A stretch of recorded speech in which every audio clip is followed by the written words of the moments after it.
Electric dipole. तो electric dipole क्या था? टू पोल्स का ऐसा सिस्टम जिसमें दोनों चार्जेस सेम तो किसके हो, मैग्नीट्यूड के, और डिफरेंट इन नेचर हो, और कुछ डिस्टेंस पर रखे हो। उस डिस्टेंस को हमने कहा था कि भाई 2L मानेंगे। क्यों मानेंगे? क्योंकि मिड पॉइंट हमने मान लिया कि मिड पॉइंट O है, इसकी डिस्टेंस भी L होगी और इसकी डिस्टेंस भी L होगी। टोटल डिस्टेंस कितनी होगी? 2L। अब बात करें अपन डायपोल मूवमेंट की। तो डायपोल मूवमेंट क्या होता है? तो डायपोल मूवमेंट को अपन रिप्रेजेंट करेंगे P से। किससे रिप्रेजेंट करेंगे? P से। और डायपोल मूवमेंट का जो फॉर्मूला होगा वो होगा चार्ज, केवल magnitude multiply by distance between them, कि उनके बीच में डिस्टेंस कितनी है। तो मूवमेंट का मतलब क्या होता है? अच्छा, घूमना फिर। तो यहाँ पे डायपोल मूवमेंट मतलब कि यहाँ से हो सकता है घूम के इधर निकल जाए, ये हो सकता है घूम के इधर निकल जाए, तो ये रोटेट करेगा। तो रोटेट करेगा तो नेगेटिव इसका मूवमेंट कितना होगा कि चार्ज का मैग्नीट्यूड कितना है, उसका प्रोडक्ट इन दोनों के बीच की डिस्टेंस कितनी है। तो जब यहाँ पे हम उसकी वैल्यू को रखेंगे तो P इक्वल कितना होगा? Q तो चार्ज, मैग्नीट्यूड ले रहे हैं और multiply by distance between them 2L। तो P इक्वल कितना हो गया? 2QL। तो डायपोल मूवमेंट कितना हो गया हमारे पास? 2QL। आगे बात समझ में? तो पहले डायपोल मूवमेंट लिखते हैं। लिखो dipole movement.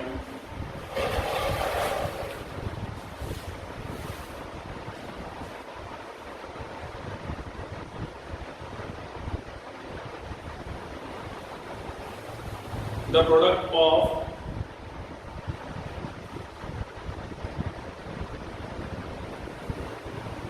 magnitude of charge, any magnitude of any charge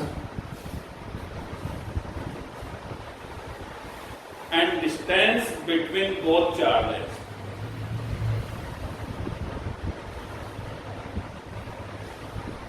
referred as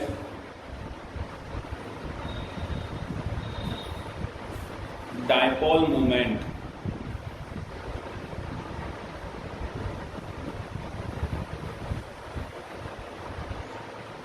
full stop लगा दो। It is denoted by P।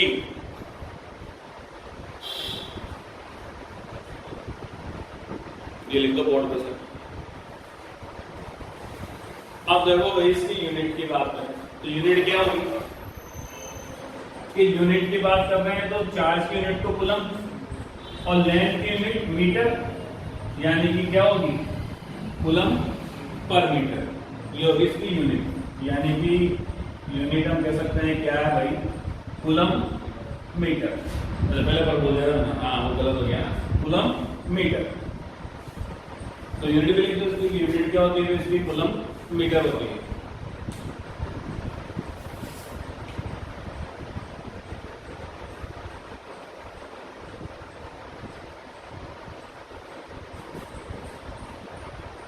अब यहाँ पे हम बात कर लें डायपोल के अकॉर्डिंग कि भाई पोल्स तो हैं टू, लेकिन मान लो एक साथ ही आके एक ही प्लेस पे आके दोनों का सेंटर एक ही आ गया या दोनों का सेंटर अलग अलग है। अगर सेंटर एक है तो नॉन पोलर। क्या होगा?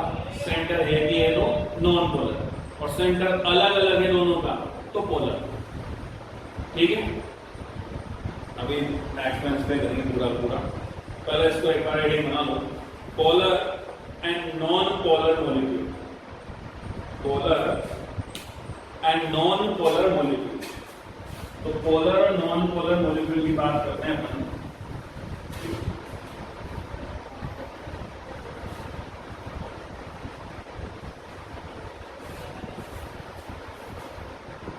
तो पोलर मॉलिक्यूल्स क्या होते हैं?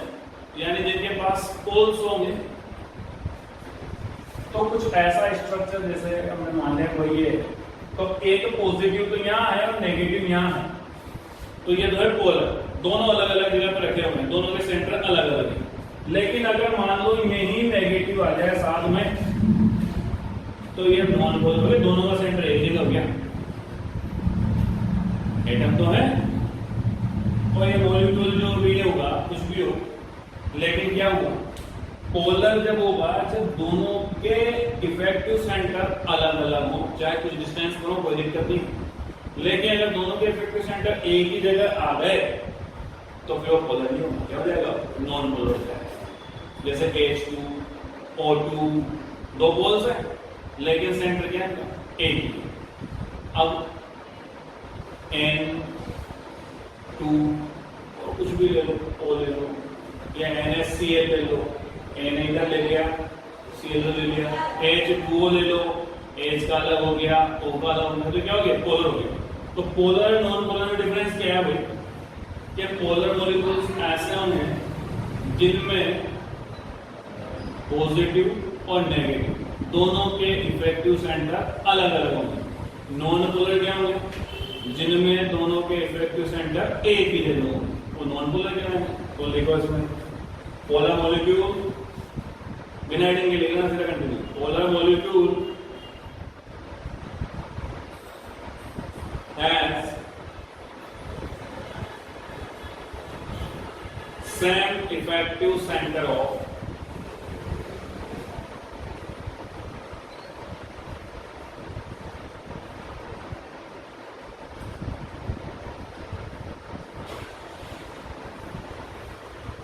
positive and negative ion.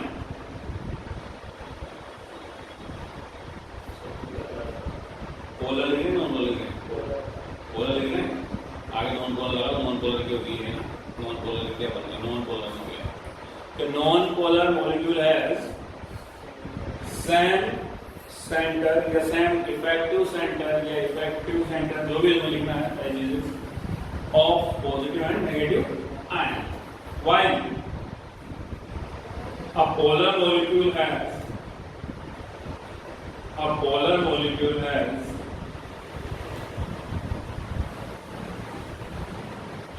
different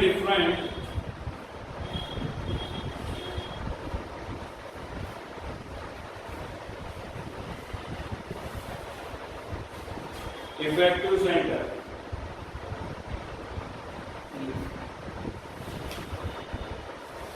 of positive ion and negative ion.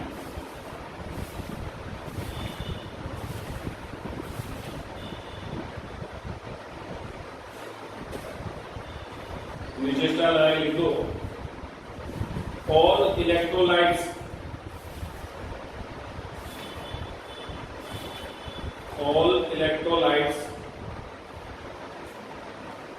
such as HCl, H2O, etc. are polar.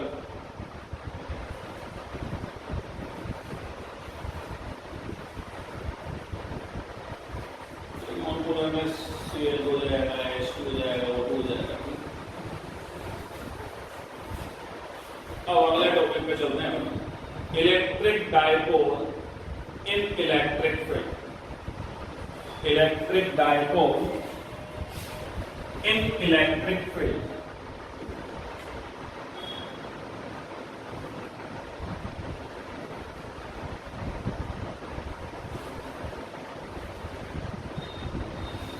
Electric dipole को इलेक्ट्रिक फील्ड में रखा जाएगा तो क्या होगा, तो इलेक्ट्रिक फील्ड भी टू टाइप हो सकता है ना, तो यूनिफॉर्मली इलेक्ट्रिक फील्ड के लिए ईच पॉइंट पर सेम अमाउंट में लग रहा है, एक नॉन यूनिफॉर्म कहीं पर ज्यादा है कहीं पर कम है।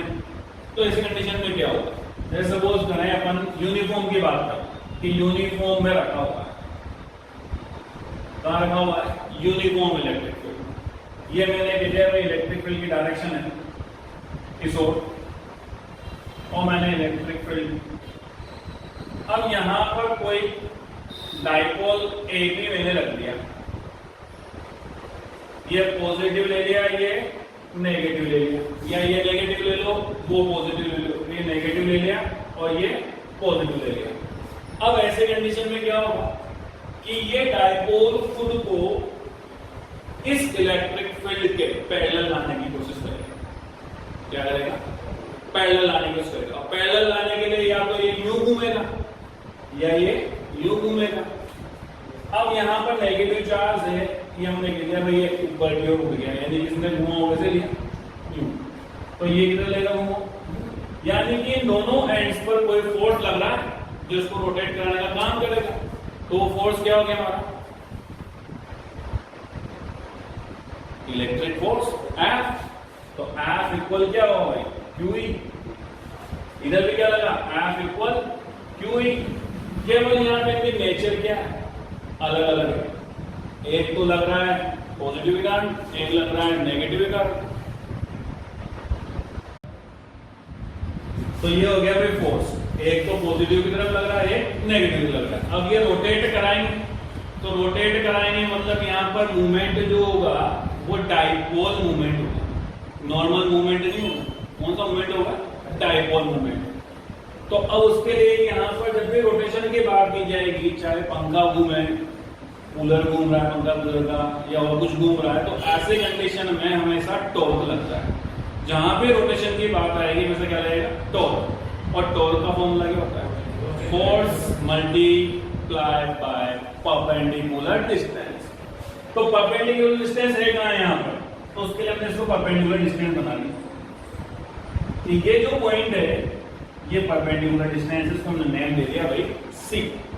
और ये हमारी डिस्टेंस जो थी ओवरऑल, ये मिड पॉइंट O मान रहे हैं, तो ये यहां से यहां तक कितनी होगी भाई, 2L, यही होगी। अब हमें तो ये डिस्टेंस चाहिए, परपेंडिकुलर डिस्टेंस ये है, तो हम कह रहे हैं कि साहब ये थीटा एंगल है जो बना रहा है, यानी कि ये इसके साथ भी वही बना रहा है थीटा एंगल, ये तुम्हें चाहिए। हाइपोटेन्यूज तुम्हारे पास है, परपेंडिकुलर तुम्हें चाहिए, तो एकमात्र फॉर्मूला बना देता है sine theta equal perpendicular upon hypotenuse. तो परपेंडिकुलर हमारा BC, तो ये साइन थीटा इक्वल हमने लिखा है यहाँ BC, और हाइपोटेन्यूज हमारा है AB। तो साइन थीटा इक्वल बना तुम्हारे BC अपॉन 2L, और BC इक्वल बन गया तुम्हारे 2L साइन थीटा। जो हमें चाहिए परपेंडिकुलर डिस्टेंस वो कितनी है, 2L साइन थीटा। अब लास्ट में टॉर्क का फॉर्मूला लगाना है कि टॉर्क क्या होता है भाई, फोर्स। तो force QE multiply by 2L sine theta. तो जैसे अब हमने फोर्स लगाया कि फोर्स इक्वल कितना होता है कि QE होता है। अब हम बात करेंगे टॉर्क की, तो टॉर्क निकालने के लिए यानी कि force multiply by perpendicular distance को कितनी है, BC, और फोर्स कितना था, QE, और ये मल्टीप्लाई में कौन आ गया, 2L साइन। आ गया समझ में, तो लिखिए इसको। तो इसमें पहला टॉपिक है torque working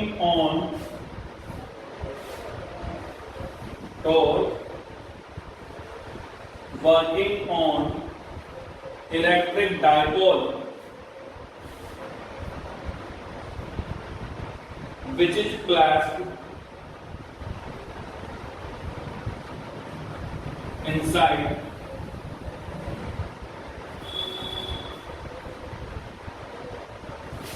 uniform electric field.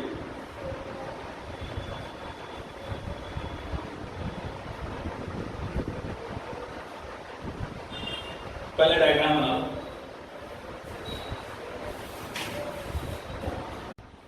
बन गया? तो पहले रामायण लिखने कि क्या करा हमने कि एक यूनिफॉर्म इलेक्ट्रिक फील्ड था E, जिसमें किसी इलेक्ट्रिक डायपोल AB को इलेक्ट्रिक फील्ड की डायरेक्शन से थीटा एंगल बनाते हुए रख दिया। तो जैसे हमने इसको इलेक्ट्रिक फील्ड में रखा, इनके दोनों एंड्स पर एक इलेक्ट्रिक फोर्स वर्क करेगा जो इसको रोटेट कराने की ट्राई करेगा। रोटेट क्यों कराएगा कि भाई ये चाहेंगे फोर्स की ये जो है इसके पैरेलल हो जाए। क्या हो जाए? पैरेलल हो जाए। तो ये एक फोर्स तो इधर की ओर लगेगा और एक फोर्स इधर की ओर लगेगा और इसको रोटेट कराने के लिए ट्राई करेंगे। तो पहले हमें ये लिखना है रामायण में कि भाई हमने क्या कहा कि इलेक्ट्रिक फील्ड E है जो यूनिफॉर्मली डिस्ट्रीब्यूटेड है, उसमें हमने किसी डायपोल AB को रखा है जो इस फील्ड की डायरेक्शन से थीटा एंगल बनाते हुए है। आगे बात समझ में, तो देखो यहां तक का। Let us suppose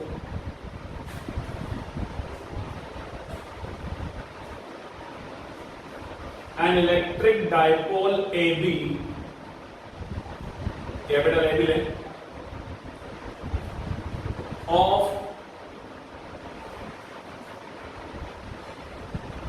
charge Q,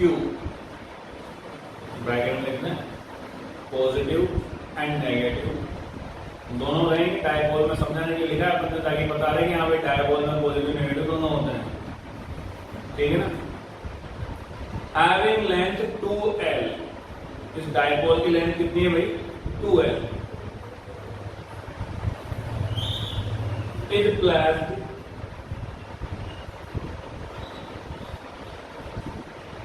by making theta angle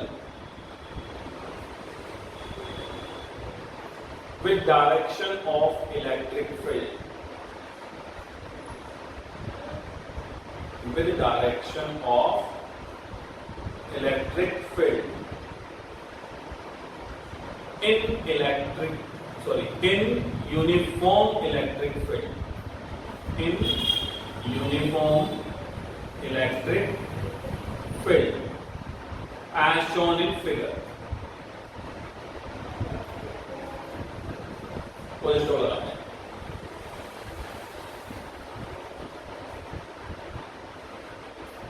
Now two forces plus QE and minus QE works on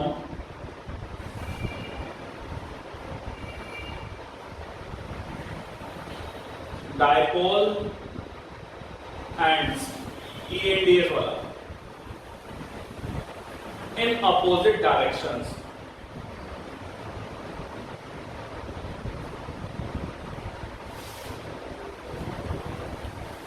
Since both has different directions,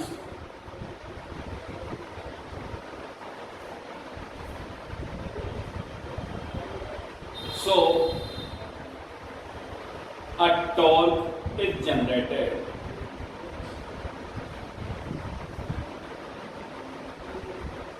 which is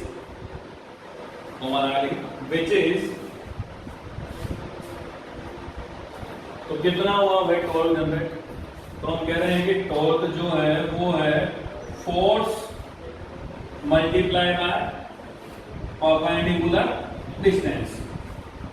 अब पहले हम परपेंडिकुलर डिस्टेंस निकालते हैं, तो परपेंडिकुलर डिस्टेंस क्या है हमारी, BC। तो BC हमें निकालना है, तो हमने कहा कि थीटा एंगल है, तो यहां पर हम साइन थीटा लगा, sine theta equal perpendicular upon hypotenuse, तो साइन थीटा इक्वल्स आ गया हमारा BC अपॉन 2L, क्योंकि AB हमने 2L मानी है, और BC इक्वल हो गया तुम्हारे 2L साइन थीटा, यानी कि तुम्हारी जो परपेंडिकुलर डिस्टेंस है BC वो कितनी आ गई, 2L साइन थीटा। अब डायग्राम को डाल दो, उससे कोई काम नहीं।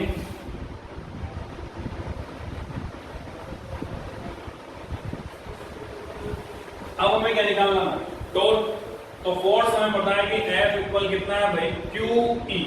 हमें केवल मैग्नीट्यूड चाहिए, डायरेक्शन से हमें मतलब नहीं। सो टो इक्वल हो गया तुम्हारा QE multiply by 2L sine theta, यानी कि हमने ये वैल्यू कहां रखी है, F की वैल्यू इसमें रखी है और इसकी वैल्यू भी इसमें रखी है, तो उन दोनों की रखते हैं क्या है हमारे पास। अब टो इक्वल बात करें 2QL, ये Q, ये 2 और ये L, तीनों मैंने क्या ले लिया भाई, एक साथ ले ली, बचा क्या E sine theta, E sine theta. ये एक साथ क्यों ले, क्योंकि कुछ देर पहले पढ़ गया अपन डायपोल मूवमेंट कि सिंस P इक्वल होता है 2QL, यानी इस पूरे को उड़ाओ और क्या लेके आओगे P, तो टो इक्वल हो गया PE साइन थीटा। ये तो नॉर्मल फॉर्म होगी हमारे पास, स्केलर फॉर्म। अब साइन थीटा क्रॉस प्रोवाइड करता है, cos थीटा डॉट प्रोवाइड करता है, तो तो अगर साइन थीटा को अपन उड़ा देते हैं तो ये वेक्टर फॉर्म बन जाएगी tau p vector cross T vector, और ये हमारे पास आ गया डाइपोल मूवमेंट, सॉरी टॉर्क। शाम को